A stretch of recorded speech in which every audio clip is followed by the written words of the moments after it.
1 cup பச்சரிசி, 1/2 cup துவரம்பருப்பு, 1/2 cup பாசிப்பருப்பு நல்லா வாஷ் பண்ணிவிட்டு 1 மணி நேரத்துக்கு ஊற வச்சுக்கோங்க. ஒரு லெமன் சைஸ் புளியை எடுத்து அதையும் ஊற வச்சுக்கலாம். அரிசி பருப்பு நல்லா ஊறினதுக்கு அப்புறமா ஒரு குக்கரில் அதை சேர்த்துக்கோங்க. இது கூட 4 பல் பூண்டு சேர்த்துக்கோங்க. கத்திரிக்காய், முருங்கைக்காய், எந்தெந்த காயெல்லாம் சாம்பாரில் போடுவீங்களோ அந்த காயெல்லாம் இதை சேர்த்துக்கோங்க. நான் ஒரு 11 காய் இதில் சேர்த்துருக்கேன். இது கூட 2 தக்காளி சின்ன சின்னதாக கட் பண்ணி சேர்த்துக்கோங்க. பச்சை பட்டாணி சேர்த்துக்கோங்க. இது கூட மஞ்சப்பொடி, பெருங்காயம், உப்பு சேர்த்துக்கோங்க.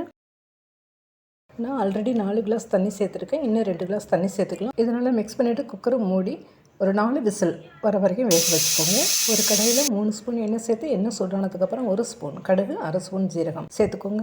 கடுகு ஜீரகம் பொரிஞ்சதுக்கப்புறமா சின்ன வெங்காயம், பச்சை மிளகாய், சிவப்பு மிளகாய், கருவேப்பிலை சேர்த்து நல்லா வதக்கிக்கோங்க. இது நல்லா வதங்கினதுக்கப்புறமா நம்ம ஆல்ரெடி புளி ஊற வச்சு வச்சுருக்கோம் இல்லையா, அதை கரைச்சி சேர்த்துக்கலாம். இது கூட 3 ஸ்பூன் பிசிபெல்லாபாத் மசாலா பவுடர் சேர்த்துக்கோங்க. எனக்கு வேணும்னா நான் டிஸ்கிரிப்ஷன் பாக்ஸில் கொடுக்குறேன்.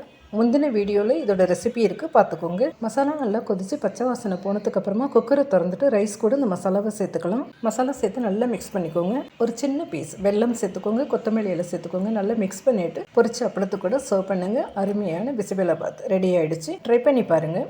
வீடியோ பிடிச்சிருந்தா லைக் பண்ணிவிட்டு சப்ஸ்கிரைப் பண்ணிக்கோங்க.